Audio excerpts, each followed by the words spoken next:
très rapidement, ce dont on va parler, hein, puisque la question qui est posée par cette table ronde, c'est comment est-ce qu'on peut rendre possible des pratiques industrielles éco-compatibles. Donc on reviendra sur ce terme éco-compatible, qui n'est pas un terme qui est forcément très usité encore. Globalement, on peut dire déjà, si on observe un peu ce qui se passe dans le paysage, il existe un certain nombre de politiques publiques et de réglementations qui incitent les entreprises à adopter des pratiques respectueuses des milieux de vie et de l'environnement, par exemple la loi sur l'économie circulaire de février 2020.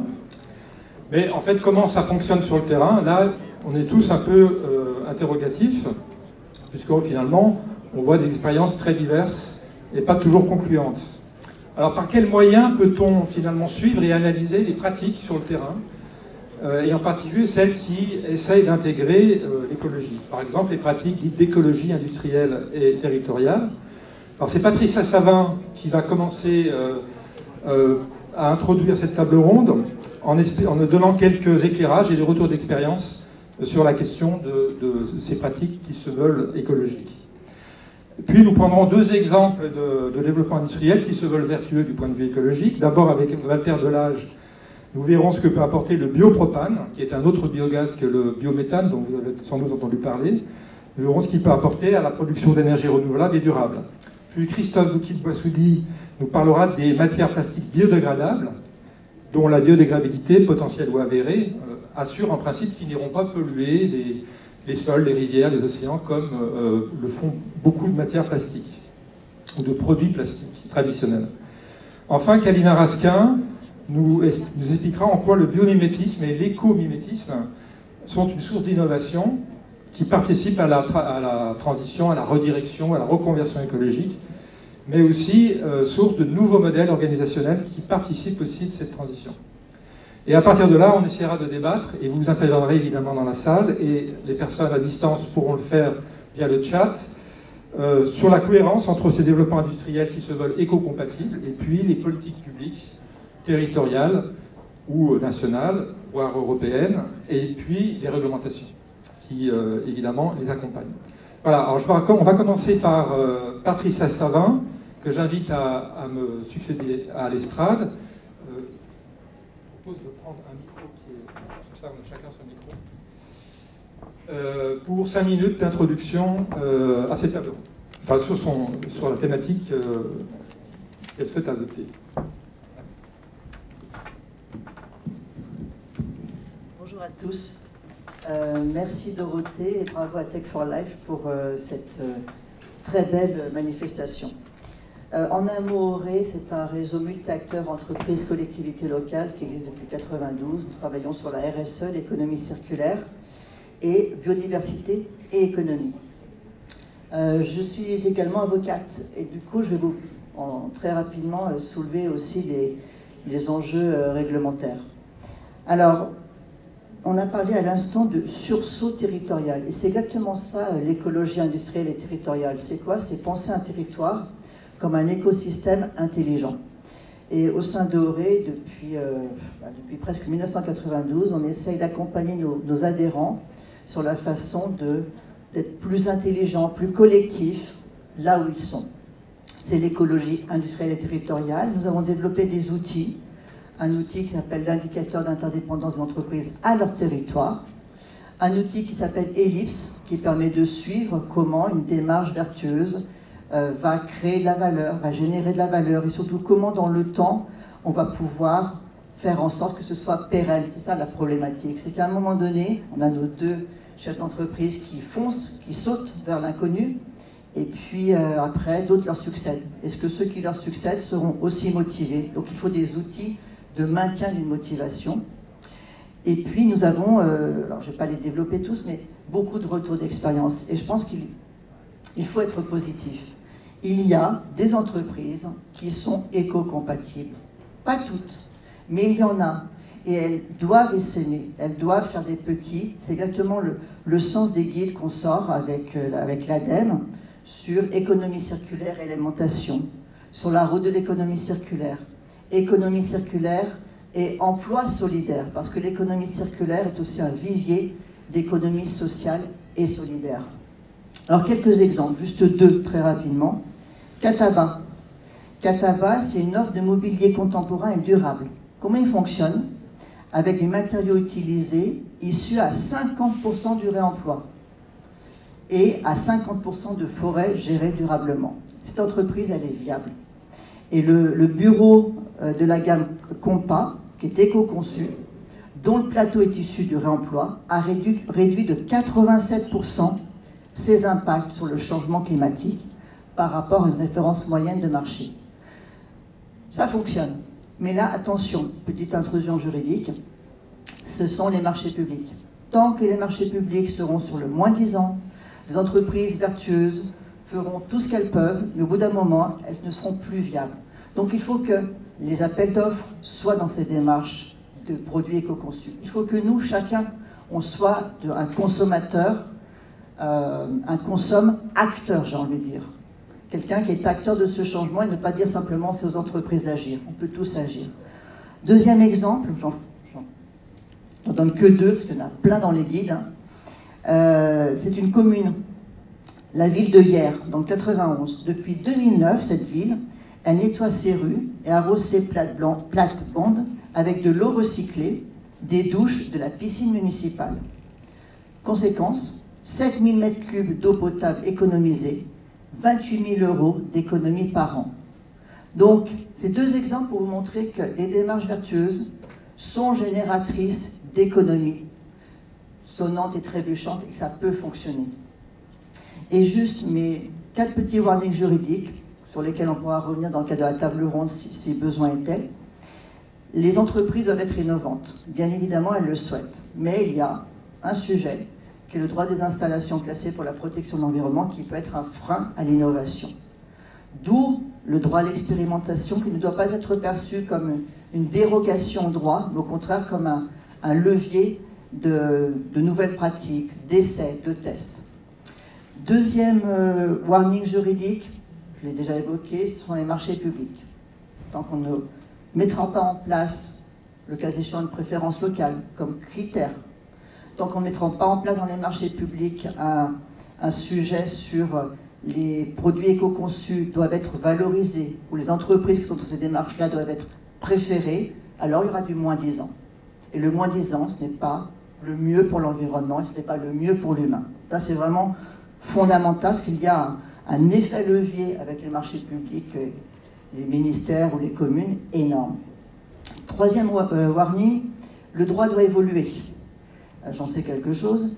Le réemploi, la réutilisation. Dans un cas, on parle de produits, dans l'autre de déchets. Donc tout le droit des déchets doit être revu. Je prendrai juste l'exemple des terres excavées, qui sont aujourd'hui pour certaines saines, et qui sont quand même qualifiées de déchets. Ça bouge, mais lentement. Et quatrième warning juridique, c'est sur la RSE, la responsabilité sociétale de l'entreprise. Il y a eu la loi Pacte qui a poussé les entreprises à mission. On peut encore aller plus loin et on peut pousser un rapprochement entre financier et extra-financier. Tant que l'extra-financier, tant que l'impact environnemental et social des activités restera au cœur des sachants et ne montera pas au comité de direction, il y aura ce hiatus entre le capitalisme, le monde d'hier, et puis le monde de demain. Il faut absolument que ces considérations soient dans les comités de direction, dans les comités exécutifs, et je suis persuadée que ça passe par une comptabilité rapprochée. Mais ce sera évoqué cet après-midi. En conclusion, l'industrie peut être éco-compatible, l'économie peut et doit rimer avec l'écologie, et pour faire écho aux propos de Hélène Le Thénault, le droit aussi peut être en conscience. J'avais créé un cycle qui s'appelait Droit et conscience, avec une amie Sophia qui a sorti un livre qui s'appelle justement L'urgence d'aimer. Vous voyez, tout ça est totalement en résonance. L'urgence d'aimer pour dire peut-être que c'est aussi une voie pour aller vers cette transition écologique. Donc, tout cela, c'est d'abord passer de la responsabilité à la responsabilisation, agir avec force, courage et détermination pour une transversalité, de la multidisciplinarité, du multi-acteur et une approche systémique. Merci.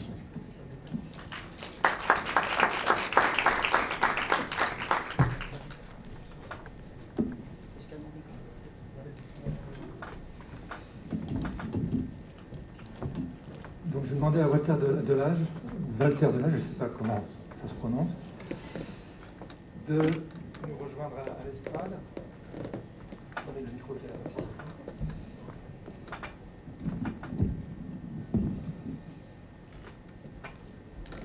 Je peux dire Walter, mais les deux me vont. Donc, merci pour l'invitation, merci pour l'organisation. Merci à Mathieu Lassalle de s'être désisté, notre PDG. Ça me donne l'occasion d'être avec vous aujourd'hui. Les coïncidences, enfin les circonstances font qu'une coïncidence en plus, c'est que, en termes de redirection ou de conversion, c'est qu'il y a 15 ans, j'étais ici, je travaillais ici. Je ne sais pas si beaucoup s'imaginent quel était l'endroit. En tout cas, c'est une plateforme de transbordement, de tri de l'ancien PLM Paris-Lyon-Marseille. Et l'ambiance était toute différente et ça sentait un peu plus la sueur. En tout cas, moi, ça m'a fait prendre conscience de la nécessité aussi de ce virage. Et on entend Hélène parler tout à l'heure de sens. Donc c'est le chemin que j'ai pris dans le développement durable. Alors après, est-ce que aujourd'hui je suis l'idiot utile? Idiot, je vous laisserai en juger à la fin ou dans les discussions qu'on pourra avoir. Utile, je vais essayer en 5 minutes effectivement de vous montrer comment Primagaz aujourd'hui, ou comment depuis 10 ans chez Primagaz, on prend des trajectoires, on essaye d'avancer, alors au départ tout seul, aujourd'hui à plusieurs, vers la transition écologique. Cette transition écologique, c'est principalement, et c'est pour ça que je tenais à partager cette photo, et encore plus quand on fait des présentations à Paris pour des Parisiens en majorité, même si je pense que cet été, l'image va vous parler, parce que cet été, on a tous été, on a redécouvert ou découvert les territoires français. En tout cas, nous, c'est notre zone d'activité, c'est le terrain de jeu de Primagaz en France. C'est d'apporter l'énergie au territoire. On le fait depuis 80 ans, principalement en bouteilles de gaz pour ceux qui l'utilisent, et en citernes de gaz pour tous les Français qui sont éloignés des réseaux de gaz naturel. Donc ça représente quand même 80% du territoire. Et vous en parliez juste avant, cette notion de raison d'être, on l'a retravaillée justement l'an dernier. J'ai beaucoup œuvré auprès de la direction générale pour qu'on intègre dans cette raison d'être notre ADN, qui est cette notion de ruralité et de territoire. On pourrait même parler de campagne. Après, quand on discute effectivement avec les équipes marketing, et on ne travaille pas tout seul, la notion de campagne, on dirait que des fois c'est un gros mot. En tout cas, nous, on en est fiers. Et donc cette raison d'être, c'est d'apporter l'énergie indispensable à la vitalité des territoires, pour cuisiner, pour se chauffer, pour laver, pour travailler, pour produire. Nos clients sont les fromagers du Jura ou les distillateurs de cognac, par exemple. Notre trajectoire de transition écologique dont je vous parlais, elle se base sur cette notion de vitalité, parce qu'on pense clairement qu'au XXIe siècle, notre mission, c'est plus de juste apporter de l'énergie, mais plus que de l'énergie, plutôt d'aller vers les énergies renouvelables, l'énergie propre, de travailler à décarboner l'ensemble de notre logistique et de notre process de distribution, de contribuer à préserver, à avoir une meilleure qualité de l'air. Ça, c'est ce qu'on fait sur la mobilité, par exemple. Et enfin, d'intégrer les enjeux de nature et de biodiversité, parce que clairement, je pense que vous imaginez qu'on parlait de la perte de biodiversité qui est à l'œuvre dans le monde entier, et aussi en France, soit sur les insectes ou les oiseaux, et que des territoires ou des campagnes qui sont pauvres en biodiversité, c'est aussi des zones où on ne peut pas bien travailler, et cette notion de vitalité est essentielle, sinon il n'y a plus besoin d'énergie, et puis on peut aussi tout arrêter. Voilà. Donc ça, c'est nos 4 enjeux de transition écologique. On a la chance aussi d'appartenir à un groupe international, donc une entreprise familiale non cotée indépendante qui s'appelle SHV Énergie, ça nous aide à regarder plutôt à long terme et à être, en tout cas moi depuis 10 ans que je travaille pour le groupe, beaucoup moins centré sur le court terme. Ça nous aide aussi à être complètement, à ne pas être lié par rapport à d'autres concurrents ou d'autres acteurs à l'extraction pétrolière. puisqu'on n'est pas, nous, directement impliqués dans l'extraction, mais seulement dans la distribution. Donc effectivement, ça nous a aidé à travailler sur le biogaz, et donc le biopropane, qui est en fait la même molécule que le propane qu'on distribue aujourd'hui en France, sauf qu'elle n'est plus d'origine fossile, mais renouvelable. Et avoir cette ambition d'être 100% renouvelable d'ici 2040, et de contribuer aussi à la neutralité carbone. Je pense que je ne peux pas rentrer dans les détails. Je voudrais juste terminer avec un exemple sur cette notion de vitalité, parce que je pense que c'est beaucoup plus parlant que les stratégies. Et il est très récent. On a un client qui est dans Lyon, entre Auxerre et Sens, qui fabrique des masques, qui s'est mis à fabriquer, qui fabriquait traditionnellement, donc, et lui est en reconversion, parce que c'est un ancien site de Lafarge, qui fabrique des produits à base de chanvre français, et il s'est mis à fabriquer des masques en chanvre. Et ce client, aujourd'hui, on discute justement avec lui pour travailler pour continuer cette notion de circularité des territoires et regarder comment on peut travailler ensemble sur le biogaz. Voilà.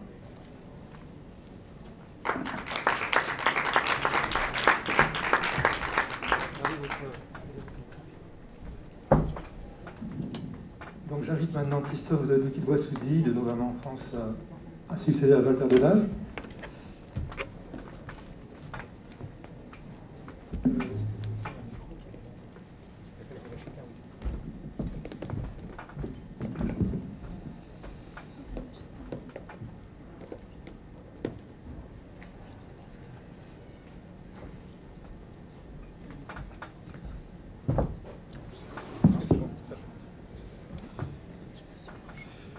Bonjour. Alors moi je vais vous parler effectivement de l'entreprise pour laquelle je travaille. Et je vais vous parler d'ailleurs plutôt de la personne ou du projet pour lequel je travaille.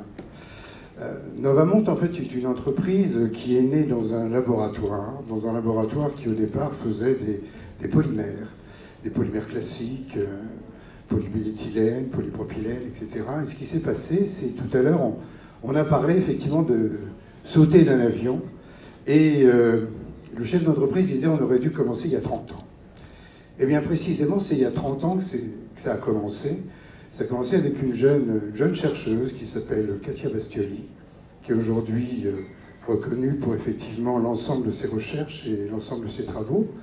Et Katia Bastioli, eh bien, on lui a demandé, en rentrant dans ce laboratoire qui était un laboratoire historique, où d'ailleurs on avait trouvé le polypropylène, eh bien d'arrêter complètement cette logique de travailler sur du fossile et de s'intéresser davantage en fait aux propriétés et à l'usage qu'on va faire du produit, et donc de travailler dans une logique beaucoup plus globale en revenant un petit peu aux sources qui sont un petit peu le modèle naturel, à savoir prendre des produits qui sont normalement renouvelables, c'est-à-dire des produits de la nature qui de toute façon ont un sens à pouvoir se renouveler, et puis intégrer dans ces produits, enfin dans ces nouvelles matières, la capacité effectivement d'avoir déjà la solution de leur fin de vie. Et c'est quoi la solution de la fin de vie dans la nature? C'est tout simplement la biodégradabilité. Donc elle a cherché, en utilisant des matières premières, au départ l'amidon, puis après on est passé sur d'autres matières comme l'huile, le sucre, etc., pour essayer de trouver des matières plutôt plastiques, mais plus exactement aux propriétés plastiques, parce qu'il faut quand même se rappeler qu'on quand on parle de plastique, on a en tête tout de suite les plastiques fossiles, etc. Mais en fait, un produit plastique, c'est un produit qui a des propriétés plastiques, qui est capable de pouvoir se plier, de pouvoir se thermoformer, etc. Et ce sont des polymères. Ces polymères, on en trouve aussi dans la nature, qui ont ces propriétés plastiques. Alors, on a commencé à développer tout ça, et tout à l'heure, on a encore parlé d'une nouvelle date, c'était pas il y a 30 ans, c'était en 1992, où effectivement est né Auré. Et bien en 1992, il y a eu, après ces recherches, le premier bioplastique qui est sorti sur le marché, et qui est plus exactement sorti des laboratoires. C'était une innovation. Puis il a mis à peu près une dizaine d'années pour pouvoir commencer à imaginer des produits qu'on pourrait faire avec. Et c'est là où Novamont a commencé à se développer d'une manière un petit peu plus importante et à toucher une réalité industrielle. Mais sans oublier je dirais, la philosophie, le projet, le côté innovant, mais surtout la façon d'envisager les choses, et donc même dans sa façon de se développer industriellement parlant, on a souhaité garder cette logique et de rentrer donc dans une industrie qui serait d'abord relocalisée, intégrant l'amont et l'aval, et donc collée au milieu agricole, bien sûr, puisque ces matières renouvelables, on ne va pas les chercher dans la forêt avec un petit panier. On est obligé de travailler avec évidemment des acteurs qui sont aussi des industriels, faire très attention au sourcing, donc trouver des matières premières qui sont le moins possible impactant d'un point de vue environnemental pour avoir justement toute une filière qui a ce moindre impact environnemental. Et on a créé notre première usine, je dirais une bioraffinerie, donc bioraffinerie parce qu'on utilise des matières végétales, et on l'a implantée sur un site industriel en désinfection. On a d'ailleurs failli aller, tout à l'heure on a parlé d'un site à côté de Rouen, n'est-ce pas, Petroplus, et on a failli d'ailleurs installer une usine sur Petroplus, mais tout compte fait, ça s'est fait en Sardaigne. Et en Sardaigne, on s'est dit, mais il faut nous prendre en fait des matériaux locaux pour toujours un moindre impact environnemental. À l'époque, on avait déjà travaillé sur l'huile, on prenait de l'huile de tournesol. On s'est dit, on ne peut pas prendre de tournesol en Sardaigne, parce qu'il n'y a pas assez d'eau.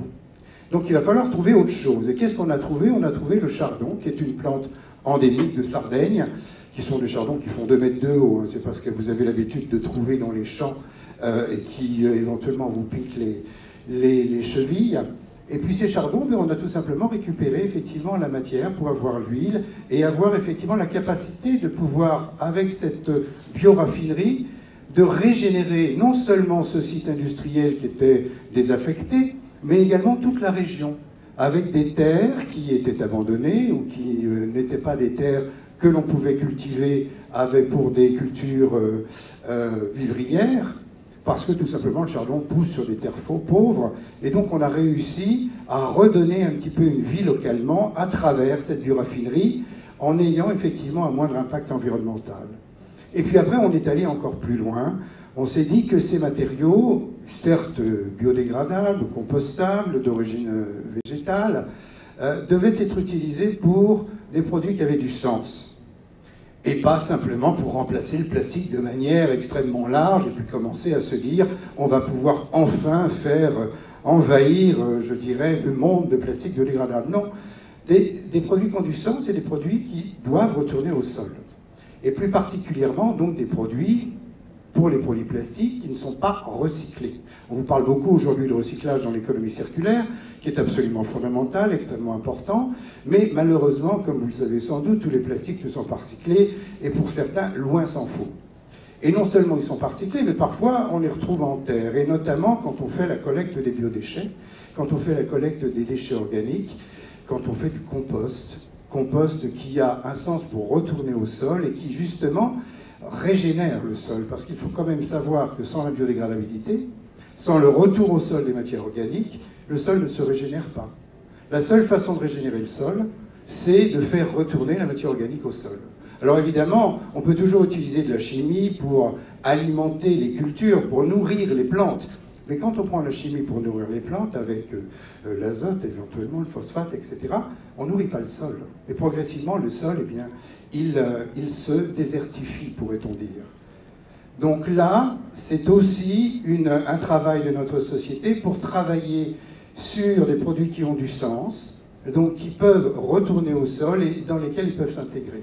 Des choses, éventuellement, des produits qui ont du mal à se faire recycler, tout simplement, soit parce que c'est très compliqué de le faire, soit parce qu'ils sont techniquement, il faut les laver, etc., ce qui a aussi un impact environnemental, évidemment, et puis soit parfois parce que ce sont des produits qui sont directement utilisés sur le sol, comme le paillage agricole, par exemple, et qui laissent du plastique dans le sol. Donc là, on a vraiment une façon extrêmement large et entière, avec des externalités positives, qui sont pris en compte dès la fabrication de la matière, l'utilisation de cette matière, et les externalités positives, c'est tout simplement le fait d'aider à pouvoir permettre un retour au sol de la matière organique dans des conditions positives et sans avoir utilisé inutilement une matière ou des produits qui n'auraient rien à faire avec la matière organique. Et c'est là où on se retrouve effectivement dans cette conception d'éco-compatibilité.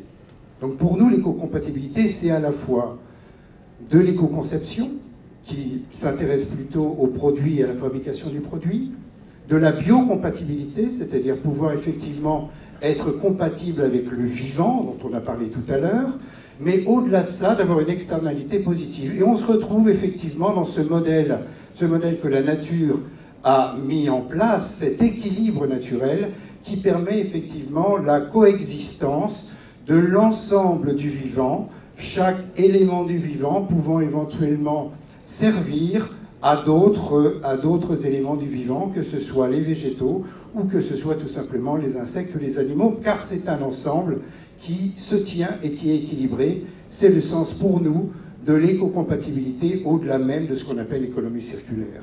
Donc c'est pour ça que ce projet a été développé, qu'il continue à se développer depuis 30 ans et qui me fait rêver toujours aujourd'hui. Merci. Pour terminer cette introduction, Kalina Raskin va venir vous parler de biomimétisme et d'écomimétisme. Merci beaucoup, monsieur, pour cette parfaite transition, puisque Cebios œuvre maintenant depuis près de 6 ans à cette nouvelle relation au vivant que nous devons collectivement entretenir, les laboratoires de recherche, les entreprises, les politiques publiques. Et cette relation au vivant, elle peut se traduire par faire du vivant finalement notre nouvelle boussole, hein, pour reprendre cette très belle image de Dorothée, ce que le vivant peut apporter comme nouvelle référence de notre développement. Alors pourquoi faire du vivant une nouvelle référence de développement ? La biodiversité, certes, est menacée, mais c'est une biodiversité riche en espèces encore. Est-ce que vous savez combien il y a d'espèces à peu près sur Terre ? À combien on estime le nombre d'espèces sur Terre ?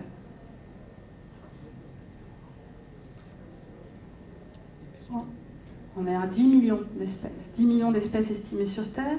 On en a décrites environ 2 millions, donc très peu. Et quand je dis décrites, ça veut dire qu'à un moment donné, quelqu'un a mis un nom sur une espèce donnée, et pour autant, on n'a pas étudié tous ses principes de fonctionnement, on n'a pas décelé finalement toutes les caractéristiques de cette espèce-là. Et ce vivant, ces 10 millions d'espèces qu'on peut observer aujourd'hui, sont le résultat d'une très longue évolution. L'évolution de la vie sur Terre, c'est combien d'années ? 4 milliards d'années d'évolution. Et au cours de cette évolution, les espèces se sont complexifiées, sont devenues de plus en plus sophistiquées. Elles ont finalement conditionné et façonné l'environnement dans lequel nous vivons. Et les espèces que nous avons aujourd'hui sont en parfait équilibre entre les enjeux liés à leur survie, à leur prospérité, et puis l'environnement dans lequel elles évoluent. Et le principe du biomimétisme, c'est-à-dire s'inspirer du vivant, repose exactement sur cette reconnaissance de l'adaptation des systèmes vivants qui nous entourent à des conditions environnementales, tout en assurant des performances au quotidien pour pouvoir survivre et prospérer. Donc depuis 6 ans, le Cebios œuvre au développement du biomimétisme, c'est-à-dire s'inspirer du vivant pour repenser nos pratiques d'innovation, nos pratiques de production, en se positionnant à l'interface à la fois entre les laboratoires académiques, les entreprises et les politiques publiques pour pouvoir faire de cette approche une approche d'avenir et donc faire du vivant notre référence de développement. Le Cebios, on travaille sur principalement 6 grands piliers. Un premier pilier est de savoir qui fait quoi ou comment sur ce sujet du biomimétisme, où sont les laboratoires d'excellence scientifique à l'échelle nationale. On en décompte aujourd'hui à peu près 200 d'équipes de recherche de renommée internationale sur cette thématique.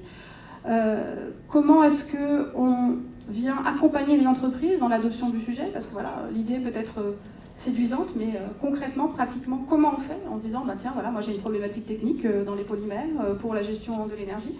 Comment je fais demain pour aller trouver des modèles biologiques d'intérêt qui potentiellement répondent exactement aux questions, aux problématiques techniques ou organisationnelles que je me pose. Et donc voilà, donc il faut développer des méthodologies, il faut développer l'interdisciplinarité.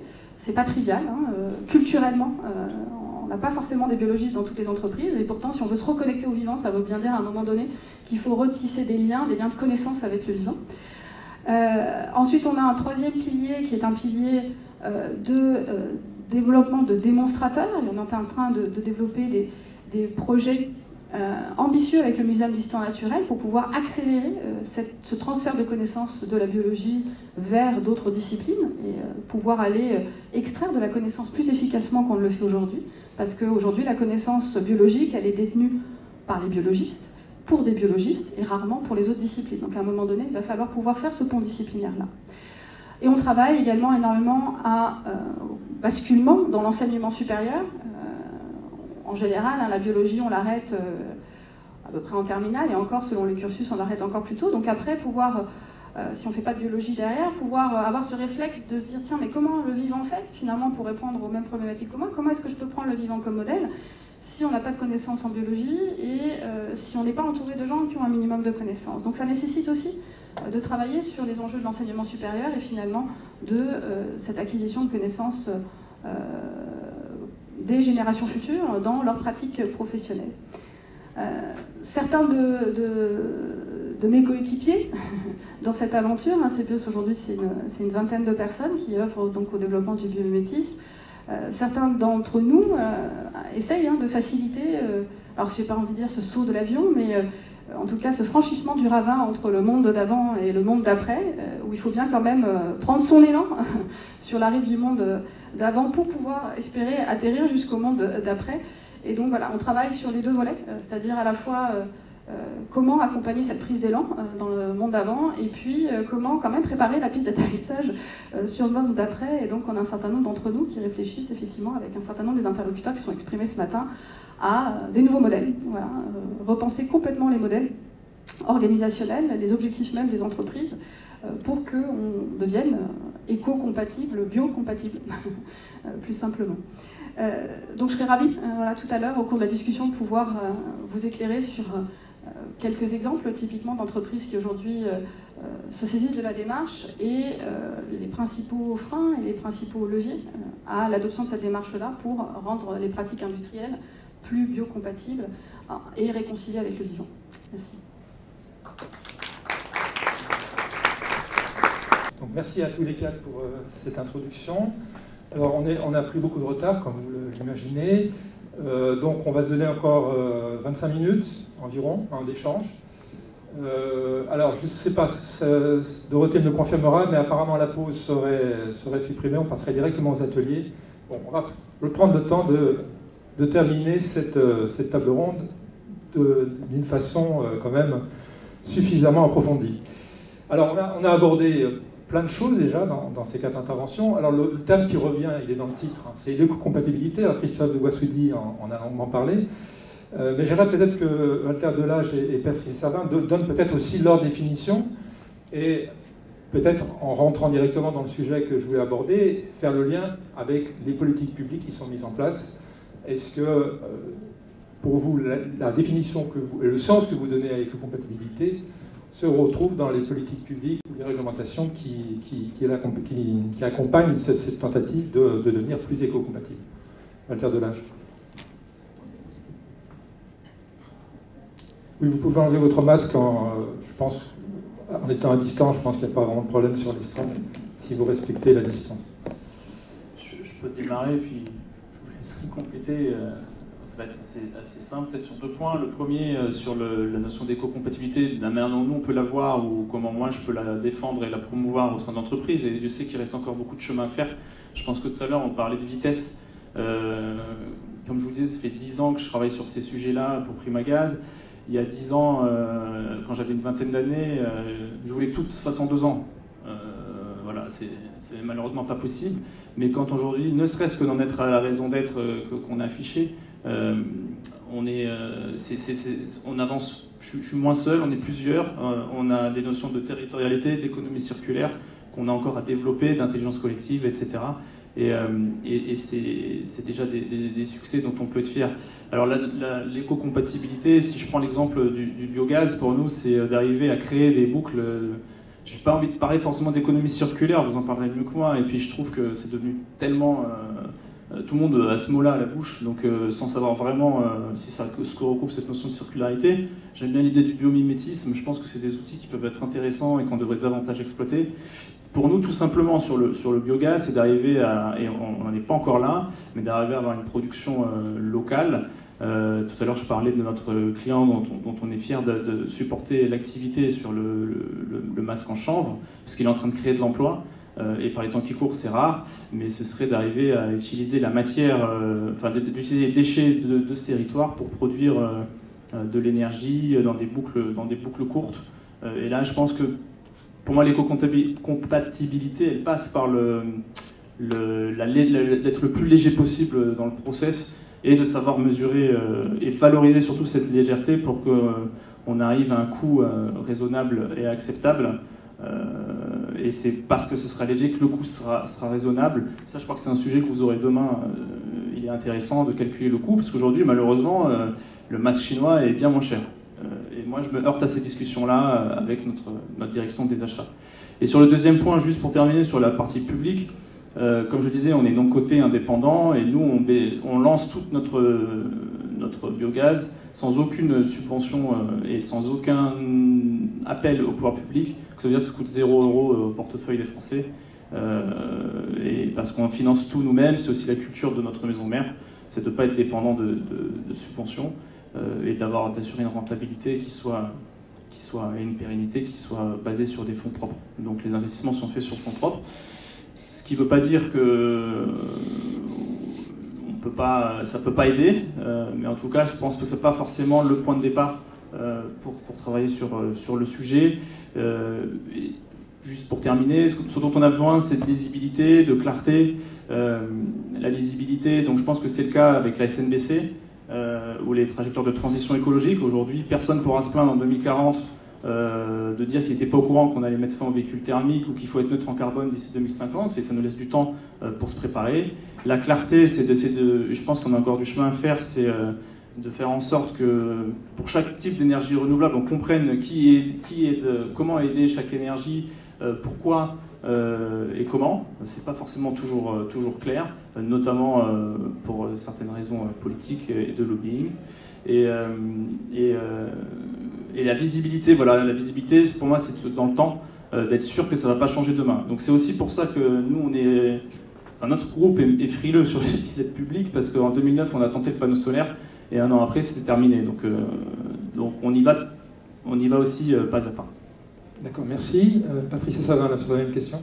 Oui, alors, les entreprises éco-compatibles, je les résumerai avec 2 mots. Sens et responsabilisation. Pour moi, ce sont des entreprises qui donnent du sens à leur activité, qui donnent du sens au travail qu'elles fournissent à leurs salariés. Et du coup, ces salariés sont fiers d'être dans ces structures-là. Donc déjà du sens. Deuxième mot, responsabiliser plus que le mot responsabilité. J'aime pas trop le mot responsabilité parce qu'il y a une logique un peu punitive qui vient de l'extérieur. Et je pense qu'on n'arrivera pas à grand-chose si on est uniquement, il en faut bien sûr, mais si on est uniquement sur la responsabilité, ça ne renvoie pas à la prise de conscience individuelle. Et une entreprise éco-compatible, c'est une entreprise qui s'inscrit dans une démarche de responsabilisation de ce qu'elle est et de sa place dans la société avec un grand S. Du coup, par rapport au pouvoir public et aux politiques des pouvoirs publics, je voudrais juste focuser sur 2 lois qui me semblent vraiment aller dans le bon sens.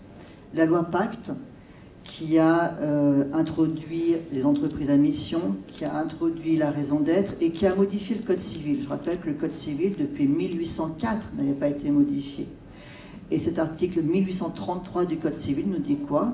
Les entreprises doivent certes être profitables, verser des dividendes aux actionnaires, mais tout cela en prenant en considération leurs impacts environnementaux et sociaux. Ça n'a pas été sans mal d'ajouter dans le Code civil la prise en compte des impacts environnementaux et sociaux. Donc non seulement maintenant c'est dans le Code civil, mais c'est aussi dans le Code de commerce. Donc la loi Pacte, premier sujet de politique publique et de loi qui va vraiment dans le bon sens. Le second, c'est la loi économie circulaire, la loi AGEC. Et l'économie circulaire, alors le terme est galvaudé, c'est vrai. Pour autant, je pense que ça reste une très bonne démarche si elle est prise dans sa sa démarche globale, à savoir d'abord produire et consommer différemment. C'est l'éco-conception, c'est l'amour. Donc c'est production, consommation différente, ça interpelle l'industrie mais aussi le consommateur. Deuxièmement, c'est bien sûr les filières de déchets, de réemploi, de recyclage qu'il faut booster. Et enfin, troisièmement, le territoire, avec un territoire qui est intelligent, parce que les déchets des uns sont les ressources des autres, parce qu'il y aura moins de prédation sur les ressources naturelles, parce que le vivant sera pris en compte comme une donnée d'entrée, et pas une donnée négligeable dont éventuellement on se préoccupe demain. Voilà. Merci. Alors je demandais à Caléria Raskin sur cette question de sens et de responsabilisation dont parlait Patricia Salin. Comment vous retrouvez, vous, dans la démarche du biomimétisme?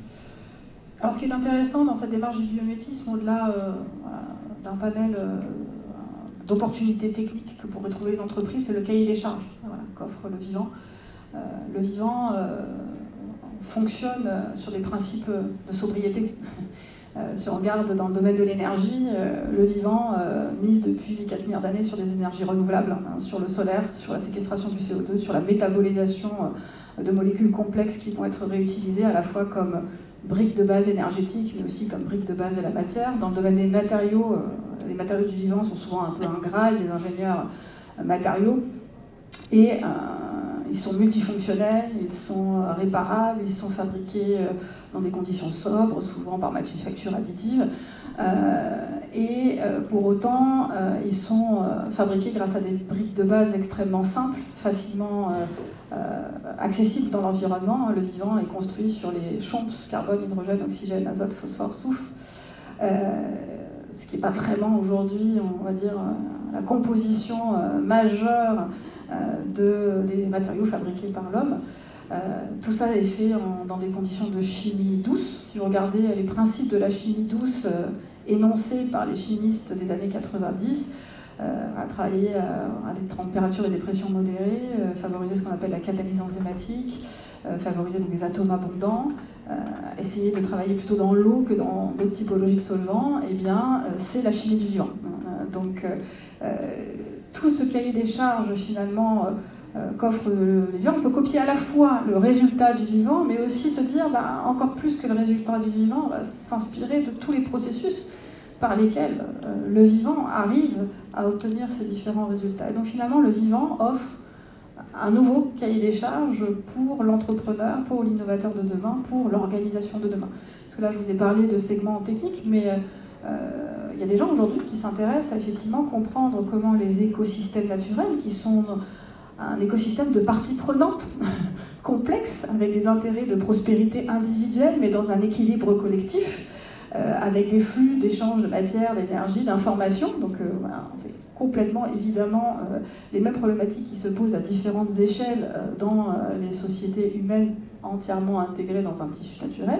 Et il y a des gens aujourd'hui qui essayent de trouver effectivement comment est-ce qu'on peut extraire des modèles issus de la compréhension scientifique des écosystèmes naturels, des sciences de l'écologie, pour essayer de transposer ça dans à la fois nos organisations humaines au sein d'une entreprise, mais plus largement d'un écosystème de parties prenantes entrepreneuriales, d'organisations humaines finalement, pour y arriver. On est encore malheureusement au champ de la métaphore, mais on sent bien qu'intuitivement il y a quelque chose sur lequel il faut continuer à avancer. Il commence à y avoir des expérimentations et des travaux académiques sur ces aspects-là, et je lance un appel à ce que les gens expérimentent et travaillent de façon beaucoup plus aboutie sur ces questions plus systémiques. Donc en conclusion, ce qui est intéressant, c'est dans le vivant, c'est pas juste imiter le résultat, c'est imiter tout le cahier des charges qui va avec et tout le processus d'interaction des espèces les unes avec les autres. Et si on prend ça en considération, ça fait effectivement repenser de façon assez radicale la façon dont on fabrique, mais aussi la façon dont on décide de s'organiser collectivement. Merci, Caléria Raskin. Sur la question du sens, on peut être un peu surpris, Christophe de Boissoudy, lorsqu'on vous entend parler du sens qui est le retour au sol de la matière. C'est pas ce qu'on attend a priori d'un industriel. Donc, comment vous répondez à cette interrogation? Alors nous, c'est une interrogation qui est venue progressivement. Parce que quand en 87 ou 89, effectivement, la première idée de partir du vivant, de partir effectivement du végétal pour remplacer le fossile, et d'intégrer dans ces nouvelles matières la solution de la fin de vie au même titre qu'on la trouve dans la nature, c'était pas tout à fait ça, c'est venu progressivement. Puis c'est venu progressivement aussi avec cette question du sens, à quoi peuvent bien servir ces nouveaux matériaux. Dans, je dirais, un industriel classique, ça va être, on a un nouveau plastique, on va essayer de remplacer tous les plastiques par ce nouveau plastique. Or non, la question du sens, c'est effectivement, ça, je dirais, ça arrive pratiquement de manière légitime avec, c'est le retour au sol. Puisque c'est biodégradable, il faut que ça retourne au sol. Mais est-ce qu'on va faire tous les plastiques pour retourner au sol? Non, parce qu'il y a des plastiques qui sont parfaitement recyclables, qui doivent être recyclés dans une logique d'économie circulaire, bien évidemment. Et puis parce que de toute façon, on n'est pas là pour remplacer tous les plastiques. Et donc à terme, on s'est dit, le retour au sol, ça veut dire retour au sol aussi de la matière organique. Et en quoi ça sert l'intérêt de l'industriel, ce retour au sol? Alors, l'intérêt de l'industriel n'est pas immédiat. C'est une logique justement dans le sens. C'est tout le sens de cette démarche qui a aussi des externalités positives, justement, qui ne sont pas directement liées à l'intérêt de l'industriel. L'intérêt de l'industriel, je dirais que c'est par ricochet.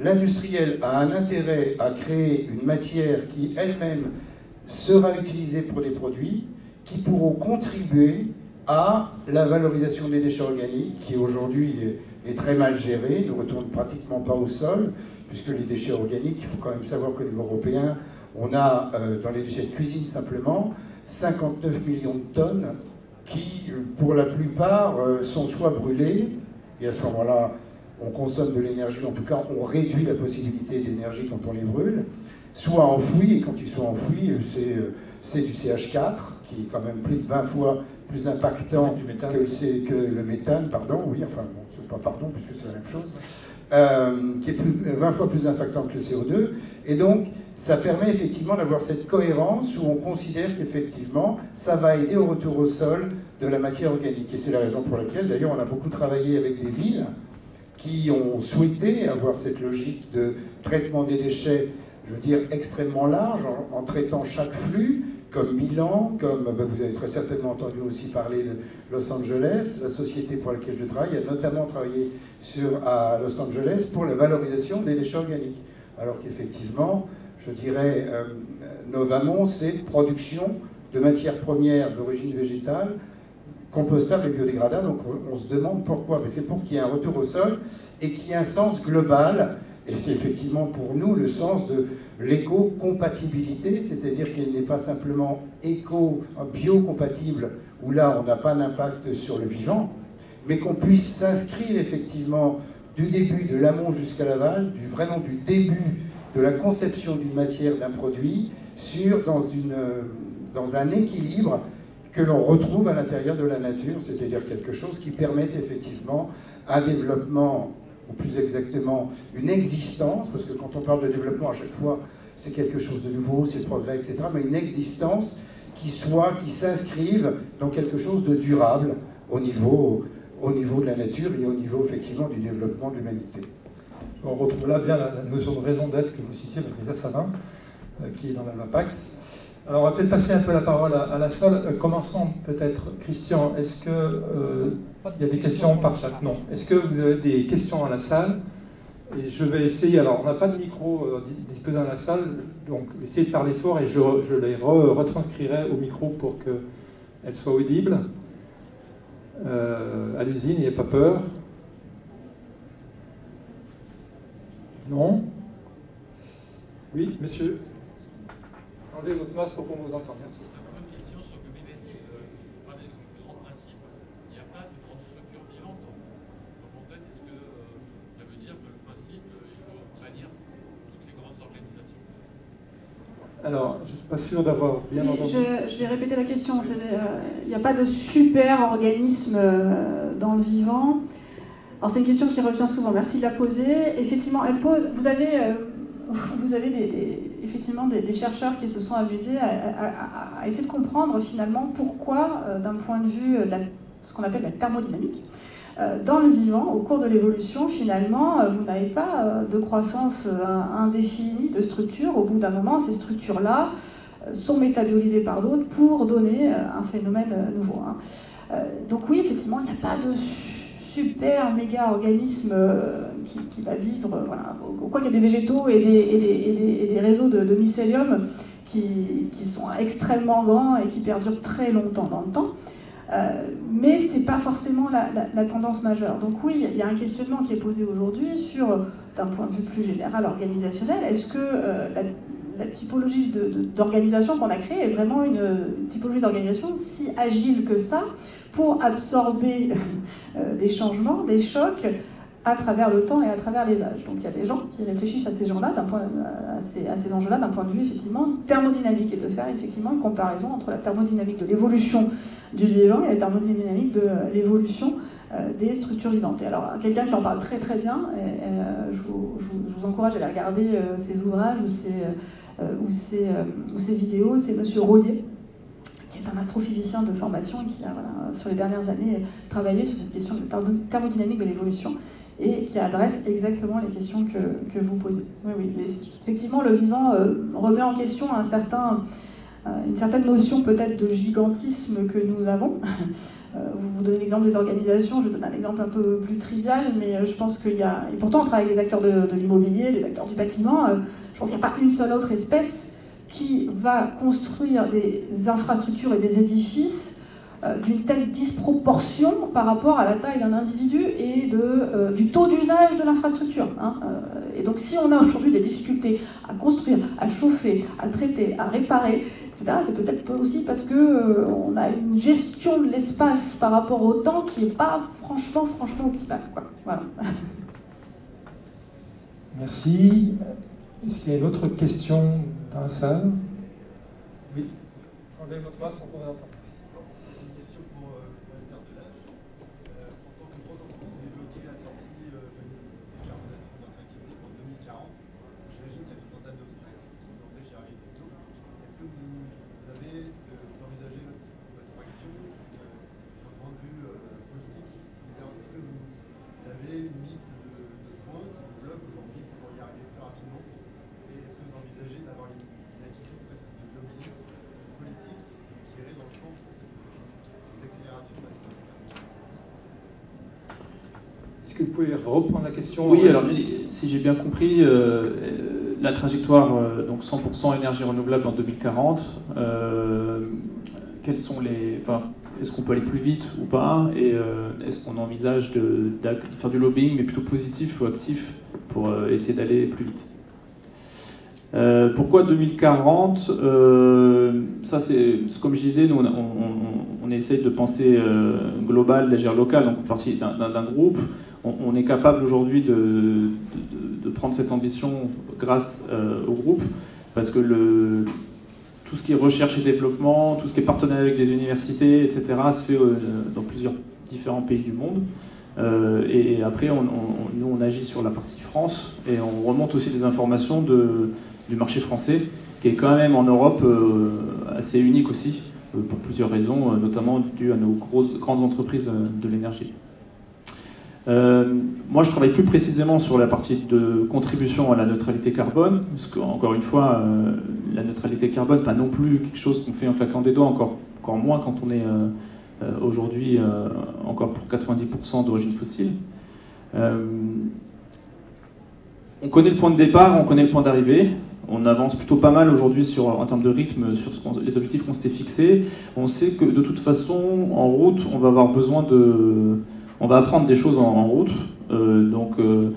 Aujourd'hui, on a une façon de fabriquer, par exemple, notre biogaz.